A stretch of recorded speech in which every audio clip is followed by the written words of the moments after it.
अगं आई, मी हवामान बदलावर रिसर्च करण्याचा प्रयत्न करते, पण खूप साऱ्या माहितीमुळे मी गोंधळून गेली आहे आणि आता मला कळतच नाही आहे कोणतं खरं आहे आणि कोणतं खोटं.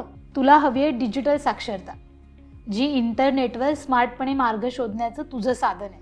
डिजिटल साक्षरता हे काय आहे? डिजिटल साक्षरता म्हणजे फक्त डिव्हाइस वापरणं नाही, तर ती स्मार्ट, सुरक्षित आणि जबाबदारीने ऑनलाईन राहण्याबद्दल आहे. आता ऑनलाईन माहितीचं मूल्यमापन कसं करायचं तुला माहिती आहे का? जवळजवळ 65% लोक कधीतरी फेक न्यूजवर विश्वास ठेवतात. हे तर खूपच जास्त आहे. मग खरं आणि खोटं काय आहे हे कसं ओळखायचं? चांगला प्रश्न आहे. विश्वासार्ह लेखक किंवा संस्थांचा शोध घ्यायचा, प्रकाशनाची तारीख तपासायची, जुनी माहिती दिशाभूल करण्यासाठी असू शकते, अतिरंजित मथळे आणि खूप जाहिराती असलेल्या वेबसाईट टाळायच्या. आता ऑनलाईन संवाद प्रभावी कसा करायचा, तर हे तुझ्या संवाद कौशल्याचं महत्त्व आहे. समजा तुला तुझ्या शिक्षकांना ईमेल करायचा आहे, विशेष रेषेत तू काय लिहिशील? कदाचित माझ्या प्रकल्पासाठी मदत. जवळपास बरोबर आहे, पण हवामान बदलावर संशोधनांची विनंती असं अधिक विशिष्ट लिही. ते स्पष्ट आणि व्यावसायिक आहे. आता सायबर धोके समजून घेणं महत्त्वाचं आहे.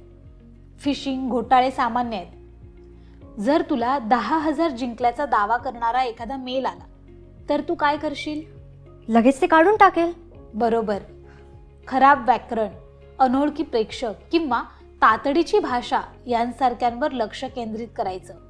सकारात्मक डिजिटल फुटप्रिंट तयार करायचं. तू केलेली प्रत्येक पोस्ट किंवा कमेंट तुझ्या ऑनलाईन ओळखीमध्ये भर घालते, जी डिजिटल फुटप्रिंट म्हणून ओळखली जाते. हे तुझं ऑनलाईन रेझ्युमे सारखं आहे. मग मी अव्यावसायिक पोस्ट काढून टाकू का? चांगली कल्पना आहे. नोकरी देणारे अनेकदा सोशल मीडिया प्रोफाईल तपासतात, म्हणून तुझा फुटप्रिंट स्वच्छ आणि जबाबदार ठेव.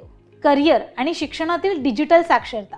तुला माहिती आहे का, डिजिटल साक्षरता ही नियुक्तांकडे जाणाऱ्या टॉप कौशल्यांपैकी एक आहे. कोडिंग, डिझायनिंग किंवा डेटा विश्लेषण असो, डिजिटल टूल्स सर्वत्र आहेत. हे खूप मनोरंजक आहे. मी हे अभ्यासासाठी वापरू शकते? नक्कीच. गुगल डॉक्स सहकार्य, यूट्यूब ट्युटोरियल्स आणि काम व्यवस्थित ठेवण्यासाठी ॲप्स, यामुळे शिकणं अधिक प्रभावी होतं. आई, हे खूप मदतकारक ठरलं. आता मी माझा प्रोजेक्ट खूप कॉन्फिडेंटली करेल. छान. लक्षात ठेव मीरा, डिजिटल साक्षरता ही फक्त कौशल्य नाही, तर ती डिजिटल युगात यशस्वी होण्यासाठी तुझं मार्गदर्शन आहे. घे, कॉफी घे.